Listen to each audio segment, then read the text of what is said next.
Where has this pursuit taken you? Oh my God. Where have you landed? Why would you ask that? I'm asking you that here and now. It's New York City. It's Okay. March 7th. Well, partly it's taken to these very strange images that are behind your head right now. These are pictures of equations. I've been, for the last 15 years, trying to answer the kinds of questions that my colleagues here have been raising.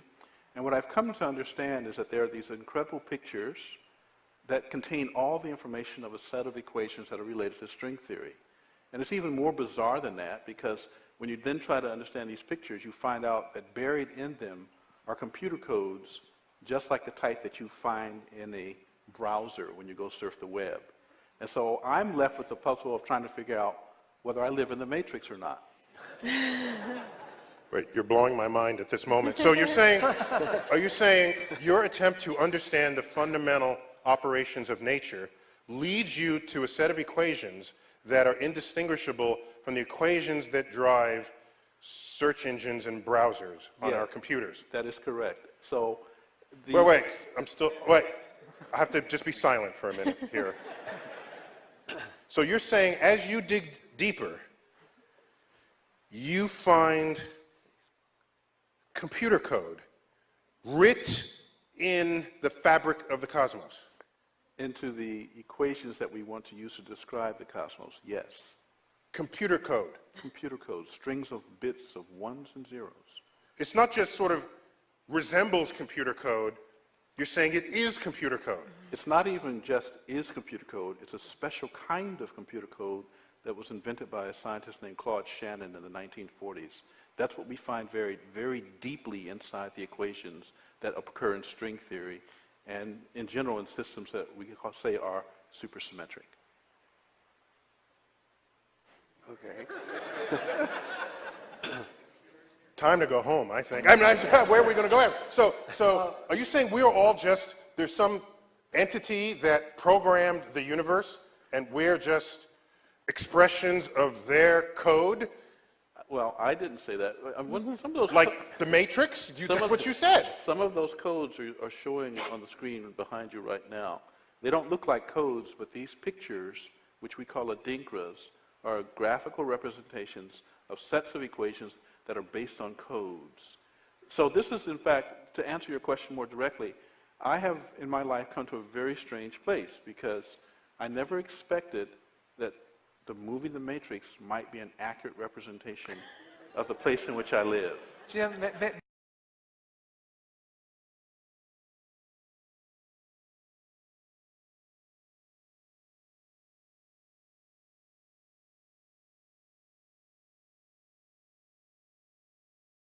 بسم الله الرحمن الرحيم ولقد خلقنا الإنسان ونعلم ما توسوس به نفسه ونحن أقرب إليه من حبل الوريد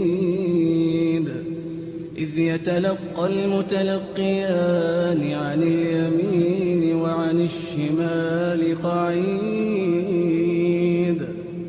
ما يلفظ من قول إلا لديه رقيب عتيد وجاءت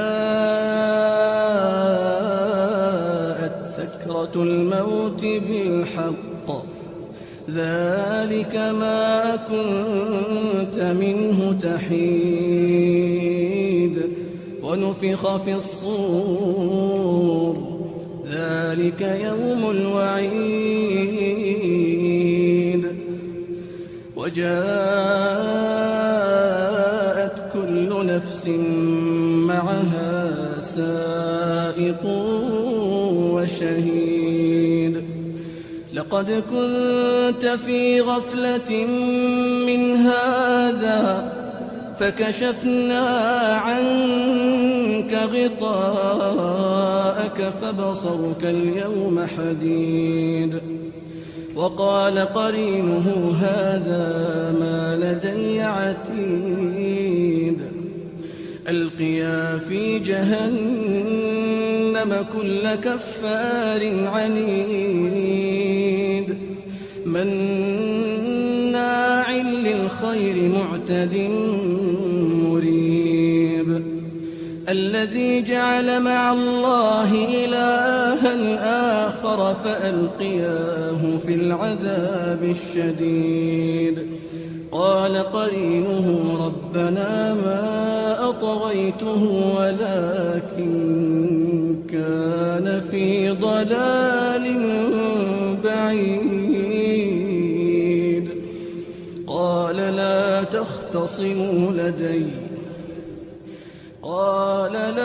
تختصموا لدي وقد قدمت إليكم بالوعيد ما يبدل القول لدي وما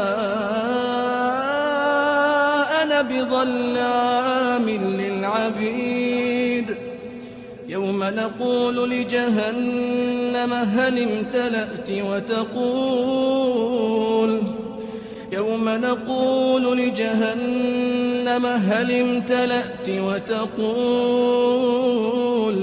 وتقول هل من مزيد وأزلفت الجنة للمتقين غير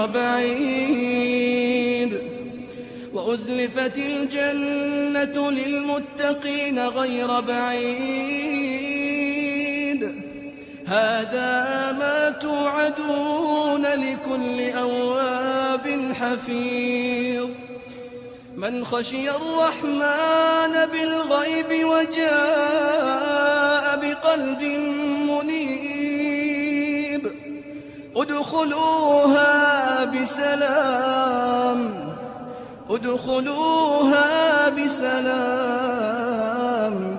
ذلك يوم الخلود لهم ما يشاءون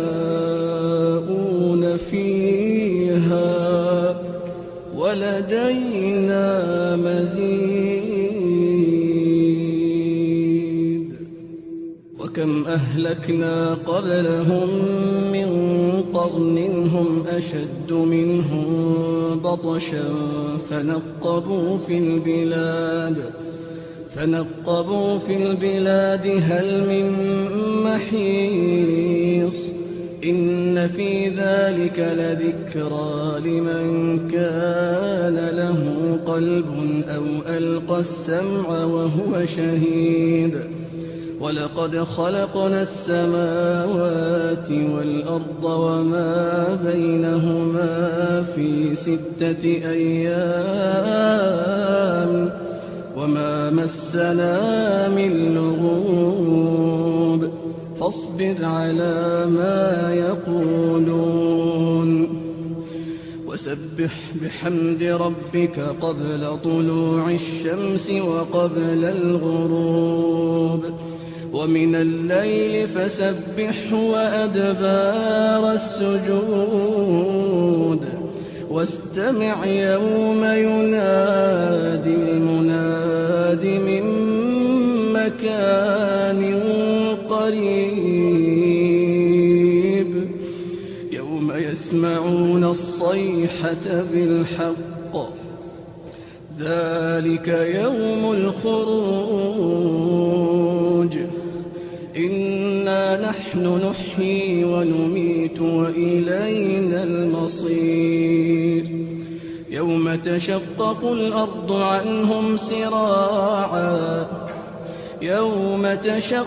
الأرض عنهم سراعا ذلك حشر علينا يسير نحن أعلم بما يقولون وما أنت عليهم بجبار فذكر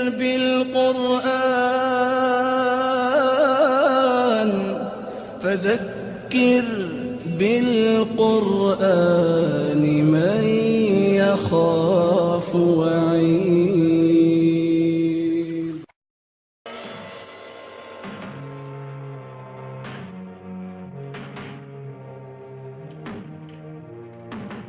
Dear friends, come forward, friends. Step forward. I bring you a message. A message few of you will be able to believe. A message of great importance. A message I alone was able to read in the fires of the universe. But be not afraid, my friends. I also bring you the means with which to save yourselves. Save us from what? From the end of the world, friend. Which I don't expect you to believe. But the rest of you, those who want to be alive tomorrow morning, I will tell you tonight. Remember that. Bring your friends here. I'll tell you tonight so that you will be able to prepare. What are you selling, mister? Snake oil? The world will come to a flaming end at midnight tonight. Without my help and knowledge, every one of you will be dead.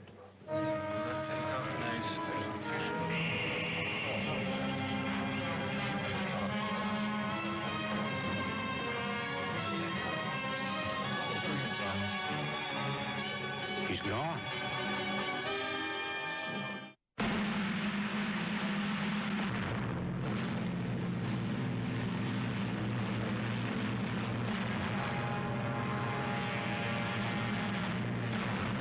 Right down. Starring Robert Cohn.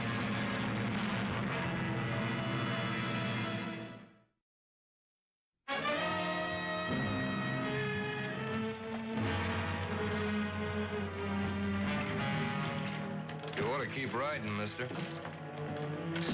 Why? Just order, that's all. Comes midnight tonight, this whole town's gonna be dust. Nothing but rocks and dust. Go ahead and laugh. Everybody else is. Everybody.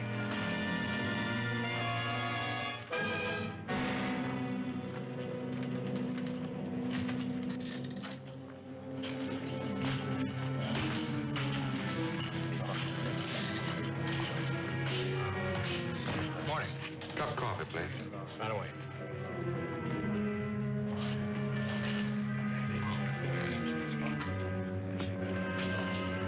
There you are. Anything else? Thank you. Staying long? Well, no, I just riding through. Law? Yeah. Tell me something. What's going on in this town anyway? Did your mayor die or what? World's coming to an end. How's that? Midnight tonight, the whole caboodle's gonna burn up. Where'd you get that? Fellow back there. With the one with the hat on? Mm-mm. Other one. He says the world is going to come to an end. Midnight tonight.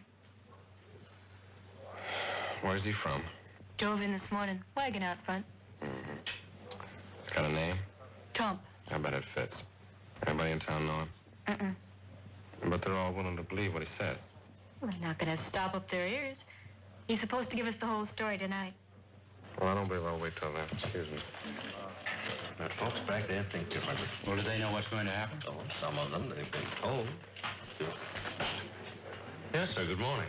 Mike. Well, we got a ranger with us. How are you? I'm Sheriff Farrell. Obi Gilman. Something special bring you down here? I'm on my way back to Porter. Oh, I heard they sent for somebody. Too bad about the sheriff down there. Oh, something happened to him? He died. Well, would you care to join us, Mr. Gilman? Yeah, that's right. Thank you. Planning to remain in town for long? Well, I understand I have until midnight. And you've heard. Yeah, I heard.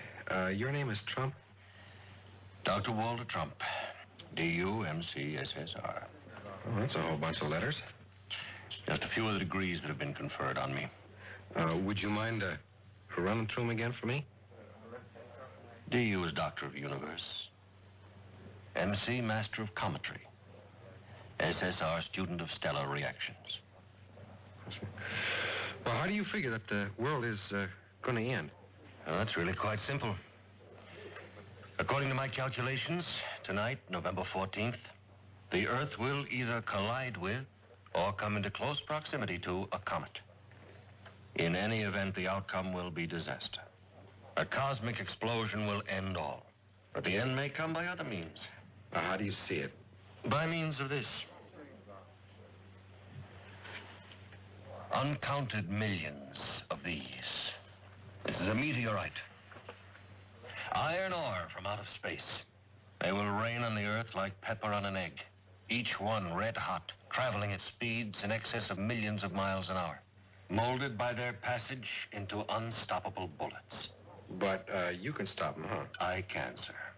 And I will. See, they are drawn to the Earth by a force that we call gravity. I have discovered how to repel that force. By doing that, I can save this town. Well, how? By means of a force repeller. You sell these force repellers? You have a very suspicious mind, sir. All right, Sheriff. How long are you going to put up with this? What do you mean? How long are you going to let this con man walk around town? Be careful, son. I can sue you. How about it, Sheriff? When are you going to put the lid on? What for? Well, stealing is stealing, whether you do it with a gun or a mouthful of mealy words. I don't intend to sit here and be insulted, Sheriff. If your people don't want my help, I can go elsewhere. Now, wait a minute, Mr. Trump. You don't talk for the rest of us. Can you prove he's wrong? Well, no, not right now, but if you give me some time... Well, that's something we don't have very much of. According to him. Yeah, well, let me tell you something. Right now, it's a lot safer to go his way than it is yours. Well, how did you get to be sheriff? Look, this is not a suggestion. It's an order. Move on. Hobie didn't know what Trump's pitch was going to be. He was sure of one thing. It was going to cost the people of Talpa. Since the sheriff wouldn't stop Trump, Hobie had to find somebody who would. Sheriff Chet Farrow was the gun law in Talpa, and Judge Clement was the book law. It was to the judge that Ranger Gilman now turned.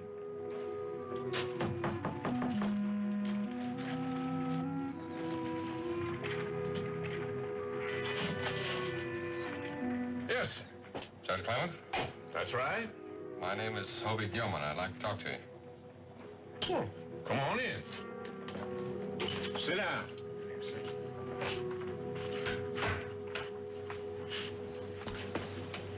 Can I get you anything? No, thank you, sir. You hear about Trump? Yes, sir. What are you going to do about him? What do you want me to do? Stop him From what?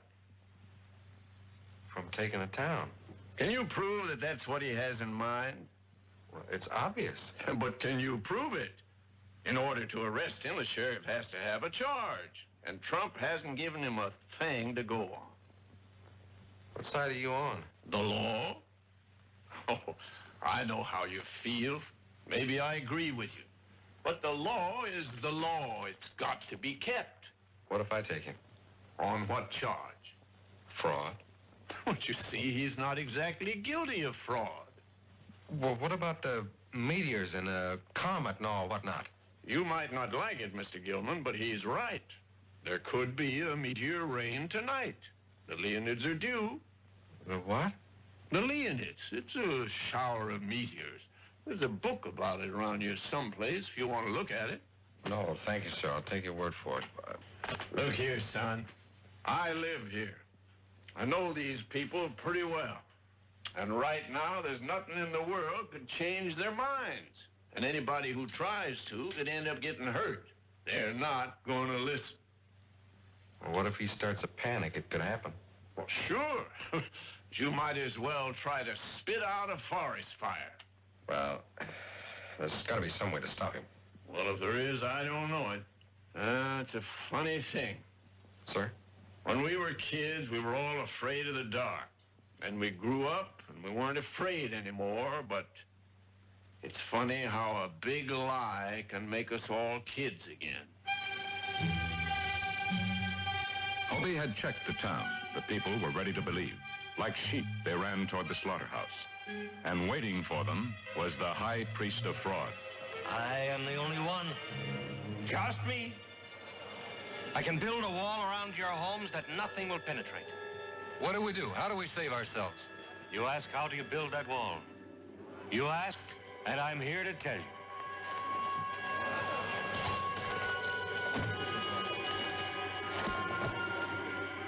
This is your saving. This is your wall. You mean that thing is going to save a whole town? Don't laugh, friend. Please don't laugh. It's the markings. It's the magnetic force that is called up by these markings that will care for your loved ones. How about our cattle? You got something for them? They have not been forgotten. This is a very rare metal, friends. Mined by ancient Indian women in the heights of the Andes Mountains. It's in Peru, South America. Then it's taken to the secret smelters of old Montezuma, where it's refined and compounded until it becomes magnetium, the embryonic source of the universe. The force repeller is for you, and this little disc, by its mere presence, will care for your animals. How can we get one of those? I understand your anxiety, my friend. The thought of death falling from above is not a pleasant one. You're a liar, Trump. There's not going to be any rain of fire. Can you deny the meteorites will come? Can you deny the comet? Well, it's not going to happen the way you say it is. If it were not for my magnetium, friends, those meteorites would be bombarding us this very instant. Look! Look up there! You can see them!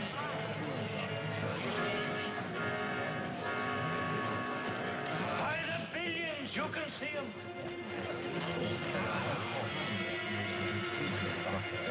There, I saw one. There's another one. They're all over the place. Man, it's a fake. There's nothing up there. You're seeing what you want to see. There's nothing up there. One moment.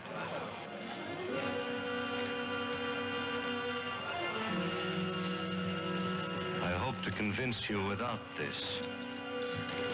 That man now has made it impossible.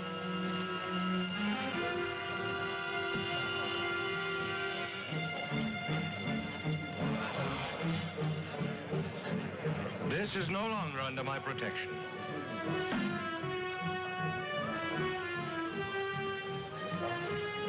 It was my plan to give you the force repellers free. But now that one of you has doubted me, there will be a charge. How much, Mr. Trump? $50 apiece.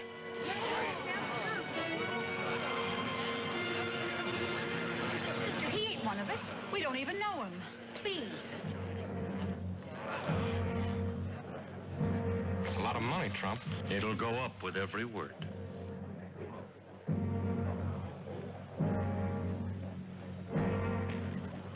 Well, where are your meters? They will come. Well, maybe you're right, but we could die of old age standing around waiting for them. $75. Why don't you keep your mouth shut, mister? Nothing is going to happen. The man is a fake, a phony. Can't you see that? He hasn't got any control of meteorites or anything else.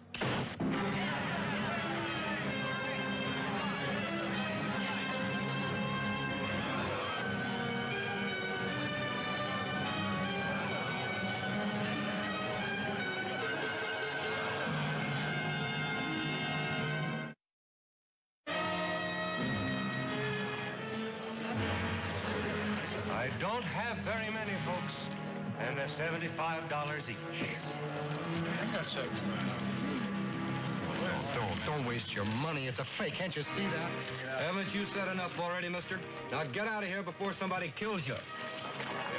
Here, give me one of those. The price was high. For many of the people of the town, it was out of all reason. And so they tried to find another way. Pieces of silver and furniture carried from homes in the East were uncovered. Vessels of family pride were polished to be offered in exchange for the force repeller. Take it easy, folks. Mister, I ain't got the money. Will you take this? It's worth more than 75. No, just hard cash. That junk's no good to me. There you go. Please, mister, please. No, sir, you get the hard cash, you get the force repellent. Get out of the way, would you, son? There you go.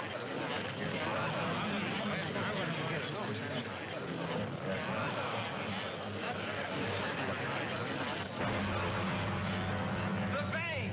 There's money in the bank!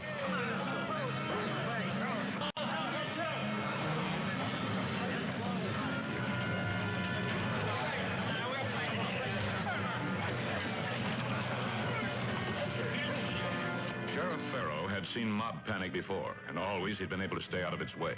He didn't intend this time to be any different. He stood quietly and watched the mob grind along the street. He couldn't help but think that Trump had been right. Talpa wouldn't be standing in the morning. Sheriff, are you still here? We're breaking into the bank. What do you want me to do about it? Well, I don't know, but you can try something. Look, mister. Maybe you're a hero. I'm not. All right, Farrah, take off the badge. Are you telling me what to do? No, not me, the state of Texas.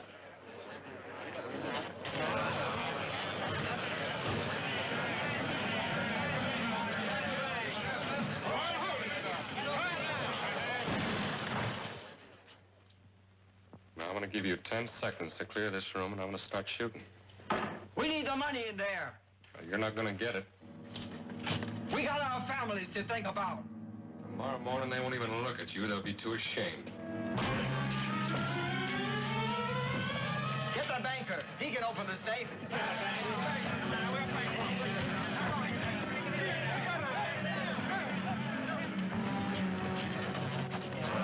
stay all the time this way. He can get it open before he gets here.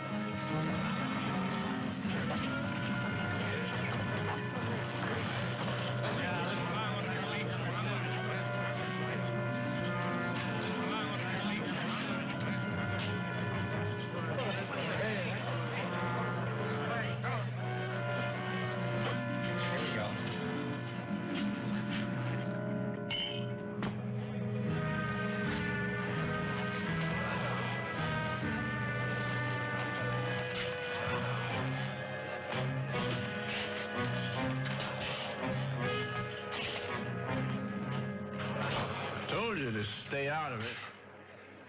Yeah, I couldn't shoot at him, and they wouldn't buy the bluff. I just got careless. Trump's sure having his way.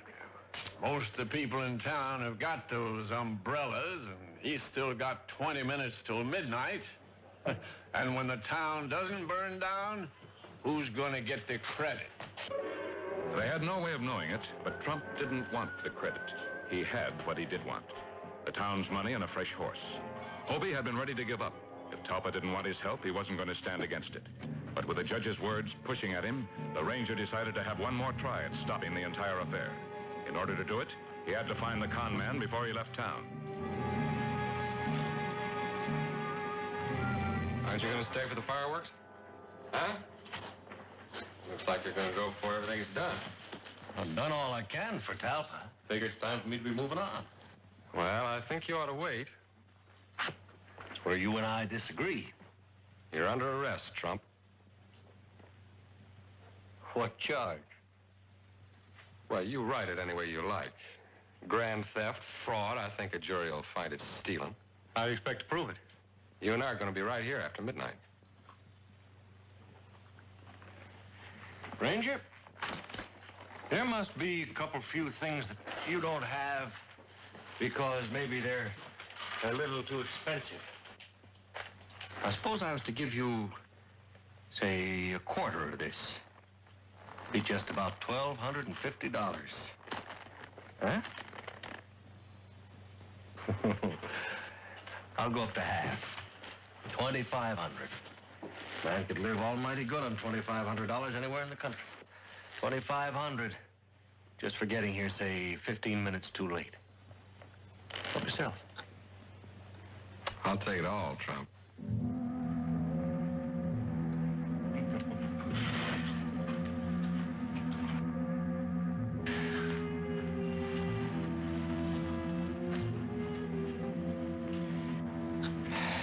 Too bad. You and me pulling opposite sides of that rope. We could have worked good together. You're going to go back and tell him, Trump. What? You're going to go back and tell him it's a fake. That those parasols wouldn't keep him dry in a heavy dew. Oh, not me. You did a good job working him up into this mood, and now let's see you talk your way out of it. Give me a break, Ranger. Like the one you gave the town. Move. Stand right there, Ranger. Farrah, I knew you'd get me out of this. Sure, that's why you were leaving without telling me. Well, you don't believe that? I was on my way when the Ranger stopped me. Oh, you were, huh? You don't think I'd lie, do you? You don't want an answer to that. No, I don't need you now. Every minute you're alive, my neck's in trouble. Hand over those saddlebags. I'll take them. Look, Ranger. Now, it's just you and me. We'll tell them we couldn't find the money. I know where it is. I know you and Trump were in it together. Look, you can't prove a thing. Oh, are you taking me? back to Trump's wagon. You're gonna tell the truth. They'll kill me, sure. Won't make much difference, will it? What? Well, the world's gonna come to an end in 5 minutes.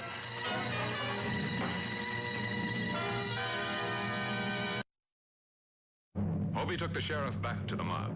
He confessed his part in the fraud. There was no way he could deny it. Hobie explained how Trump had set fire to the wagon, a piece of phosphorus that ignited in the temperature of the air. They wanted to believe Gilman, but they still weren't over the hump. He had to find one crack in their fear, one place to start breaking through. Until the crowd knew that everything Trump had said was a lie, there was no hope for Talpa. The confidence man would always get the credit for saving the town. As long as the parasols were up, Trump was still believed.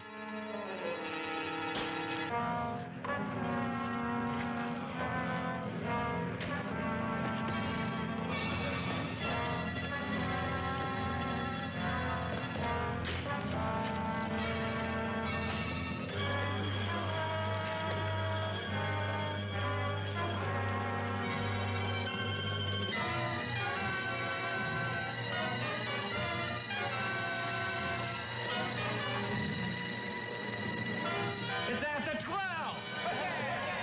Look at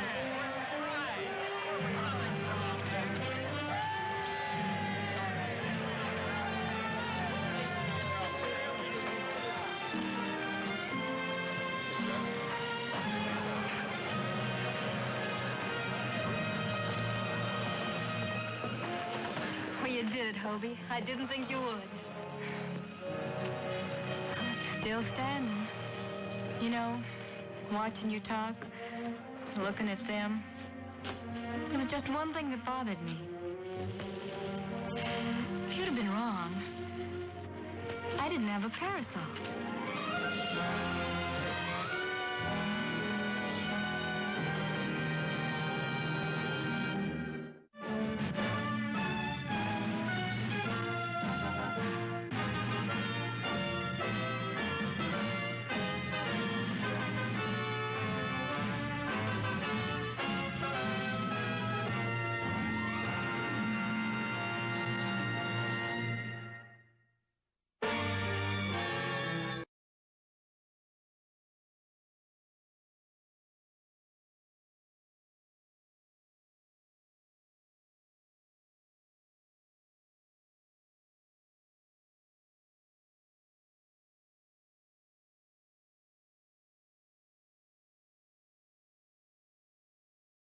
So the first thing we had to decide was which version of the carving that we were going to use, because in ancient times there were many different versions of this carving depending on whether you're looking at Sumerian, Assyrian, Babylonian, Egyptian. They all have sort of different versions. There's many different versions of the winged disc. They all have a similar concept. They all have some similarities between them, but there's some really different designs. So we wanted to pick the one to start anyway that was sort of our hero ship. And when you're creating especially 3D and visual effects, we call the hero ship sort of our star, the one that's going to really take the spotlight. So while there were many different designs, and actually the very first one we did was kind of wild, but I wanted one that was a little more plausible from a reverse engineering standpoint. So the one we decided to choose was this one.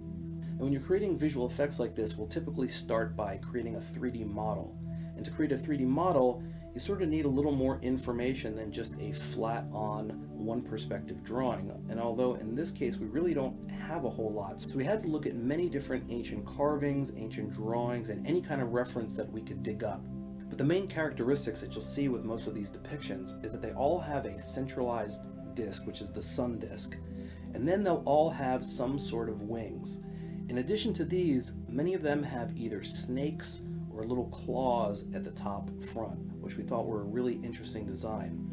In looking at the wings, you'll see that the wings are feathered, but what was interesting to us was that the front parts actually had what looked like struts, a design feature that's common in a modern aircraft, where you have the rigid bulk of the wing in the front and the flaps and air surfaces in the back, which are disconnected from each other and movable to allow for flight control.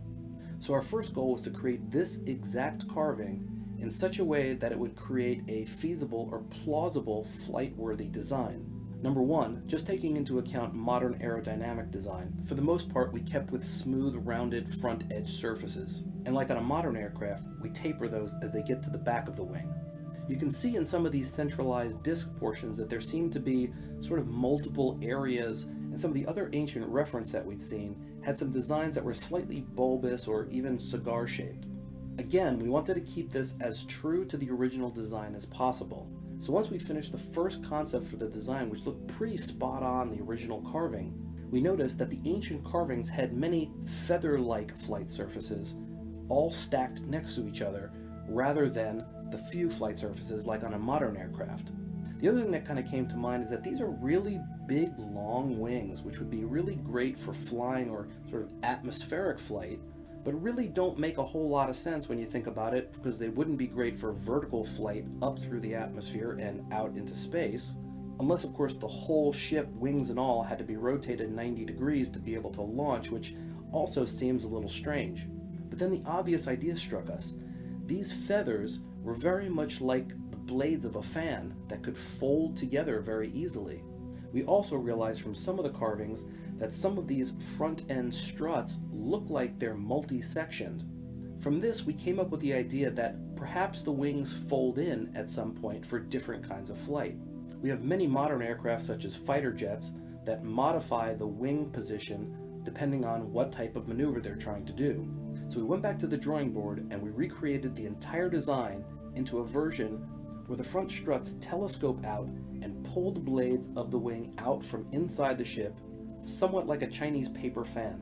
This idea looked great, was very cool, and looked almost identical to the original ancient carving. But the first time we did the animation folding the wings in, the first revelation was staring us right in the face. As we know, the universe, the one book, Unai means one, verse means book. So the one book we see from the string theory is a program mastered by the Anunnaki. And the Anunnaki, as we find in Genesis 1, says, "Let us create man in our own image." So they were the first geneticists. They did the first genetic experiments. And in Holy Quran, as they dictated, when they speak, they say we. So it is not a singular God. It is plural. So these are the scatterers.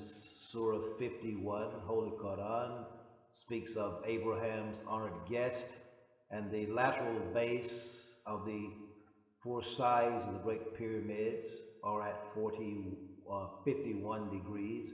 So in Surah 51, the scatterers, El Dariyat, the winnowing winds, the scatterers, the ones scattering the broadcast, i.e., the ones scattering the monuments throughout the planet and throughout the boundless universe. And there's a verse says, "Has not the story of Abraham's honored guests reached thee?"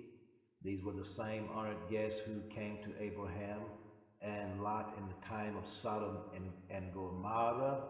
And these are the ones that build the pyramids. So the Anunnaki, from the 10th Sumerian tablet, in council, while they were still celebrating the construction of the artificial mounds as they depicted in the book of Isaiah, the artificial mounds meaning the great pyramids, Enki thought in Gishgadida, the plum serpent in Mexico, offered a suggestion to his brother Enlil. And this suggestion was to let the future times know they knew that, as you will see in this video, everything was programmed, and the Anunnaki, as it says in the Quran, or Allah, is as close to you as your jugular vein. Surah 50, Qaf. Surah 50 says Allah. So we're talking about genetics. So the jugular vein, it says, and Allah knows your thoughts and so on and so on. He's as close to you as your jugular vein. because they are the geneticists. They created you, so everything is a program. So this is what this video is causing out that you see. So Anunnaki are the masters of this Maya, are the masters of this illusion. There are certain things that help to balance and control this illusion, the mountains, the moon, and different other things that balance all this thing out. You know, they're the ones that place the firmaments, put the rivers, put the oceans, the seas below the firmaments and above the firmaments, and place the stars into the firmaments, and place angels to guard the heavens, that these crazy government don't go out there and mess up things. So while the Anunnaki were still celebrating the construction of the artificial mounds, i.e. the pyramids, Enki offered a suggestion to his brother Enlil, saying, when in the future days it will be asked, when and by whom was this marvel fashioned? So they knew that the people in the future were going to be arguing about, oh, how did the pyramids get here? Was they built by 1,000 people rolling the bricks from 100 miles away on logs, and slave labor cracking up whip, pow, and you know, getting up there and taking them all the way up the mountain and all this kind of madness? So Enki said, Lord Enki said, son of Anu said, when in the future days it will be asked, when and by whom was this marvel fashioned? Let us beside the twin peaks a monument create, the age of the lion, let it announce. So when they put the Sphinx there, it announced the age of the lion. So it was in the age of Leo, as we are in the age of Aquarius now. It was in the age of Leo at that particular time. So they put the Sphinx there by the pyramids, and Enki said, and then they said, Allah said, the gods said, in their great conference meeting, the image of Engishkadida, later known as Thought, the peak's designer, let its face be. That was Enki. Engishkadida is the Sumerian name, or the Anunnaki name. Later in Egypt, he was known as Thought. So when he was exiled from Egypt and came over to Central America, he was known as Quetzalcoatl, or the plumed serpent. Okay, let it precisely toward the place of the celestial chariot's gaze. So the Sphinx is pointed looking toward the place of the celestial chariot. So the mothership will be coming from the area of the gaze. And notice he's looking at the constellation Leo around Regulus. Let it gaze. When by whom and the purpose let it to future generations reveal. Enlil agreed with Enki's suggestion and decreed, let the gazing lion precisely eastward facing with Engishkadida's image be. So that was the decree. I'll read it again. The council said, Allah, same ones who said, let us create men in our own image, said, when in the future days it will be asked, when and by whom was this marvel fashioned? Let us beside the twin peaks a mountain create, i.e., let us beside the twin peaks a monument create, the age of the lion let it announce, the image of Engishkadida, later known as Thought, the peak's designer, let its face be, let it precisely toward the place of the celestial chariot's gaze, when by whom and the purpose let it to the future generations reveal. Enlil agreed with Enki's suggestion and decreed, let the gazing lion precisely eastward facing with Engishkadida's image be. So there are a lot of people nowadays, oh, whose face is there? It was a woman's face. It was a lion's face. Oh, it was a woman's face. You know, the woman is God. And all this madness. But here it says, when in the future days it will be asked, when by whom was this marvel fashioned? Let us beside the twin peaks a monument create, The age of the lion, let it announce. The image of Engiskadita. The peak's designer, let his face be. You're now in tune. On the one, the force itself. At this time, you call the Holy Master Blaster Jamin. I am your brother, the Rastafari. I talk. Yes, I am. Let us venture into the light. First, we will start at Revelations 10. The seer John. I was in the spirit of the Lord's day, and I heard that behind me a great voice as a trumpet, saying, I am Alpha and Omega, the first, the last, and what thou seest, write in a book and send it unto the 7 churches which are in Asia. Now let us explain to you the symbology of the 7 churches which are in Asia. First, we will look along the Nile River in Egypt. There are 7 temples along the Nile, 7 temples of initiation. Okay? Let's picture the Nile as a spinal cord. Okay? We will take a metaphysical examination of a literal translation. John says, I was in the spirit of the Lord's day, and I heard behind me a great voice. So this behind me depict John sitting in meditation, looking within himself, focusing on the third eye. While in meditation, John's conscious mind becomes open to his subconscious mind, and his subconscious and his superconscious mind. We'll go through that once more. While in meditation, John's conscious mind becomes open to his subconscious mind and his superconscious mind. The 7 churches and the 7 seals represent the 7 spiritual centers, i.e., the chakras, starting at the root chakra of the body, where the physical, mental, and spiritual forces all come together. The superconscious mind within John tells him that anyone who can regain control of these spiritual centers within their bodies can access the superconscious mind, and as the old sages say, never need to reincarnate again. You are now in tune on the one, the force itself. At this time, we call it the Master Blaster Jamin. Now you can tell that to some people and they will never understand it. But let us go to Matthew 6:22, because there are several places in the Bible where the light is explained.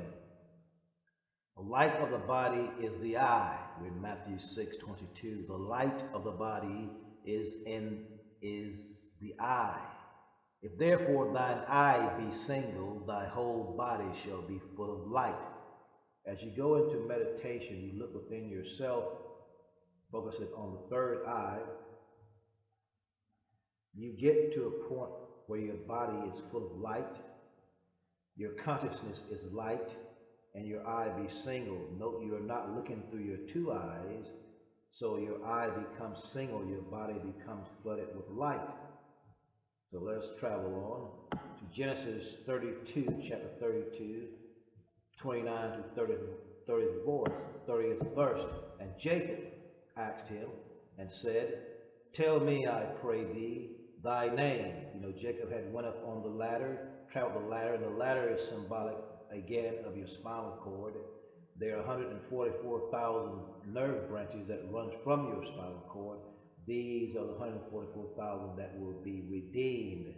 And we note that at the time of orgasm, those 144,000 nerve branches become shattered, and your soul, or the area of your pineal gland, start flickering like a light, and you become weak. Your nerve system is shocked.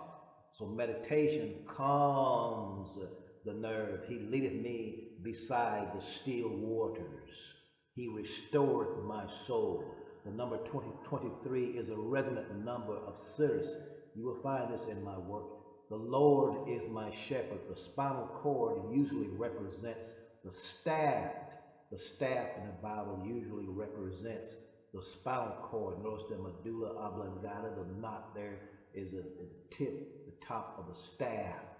So, and Jacob wrestled with the angels, and he went up to the Anunnaki on the ship there, up to his pineal gland, and he got his revelation. When he came down, he was called Israel, and his followers were called the Israelites. Israel means the light, and the people that followed Jacob were the Israelites, children of the light. So when you make that journey through the 7 churches of Asia, and you raise your kundalini up into the pineal gland, like Moses did in the desert, and he laid upon that staff, and like Jacob did when he rested upon that rock.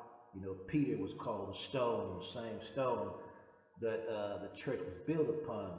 And Jacob asked the gods, and it's written literally, and Jacob asked him and said, tell me, I pray thee, thy name.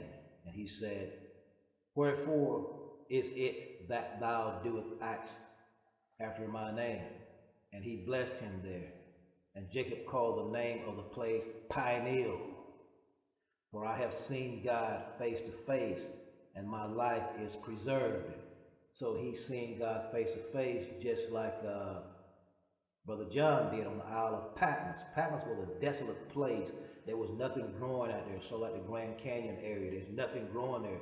Very quiet, so you could sit there and look within yourself. Patmos also meant your inner self. So you sit in the darkness. You sit in the darkness, you know. And then when your pineal gland secretes melanin, then your system, your mind opens up.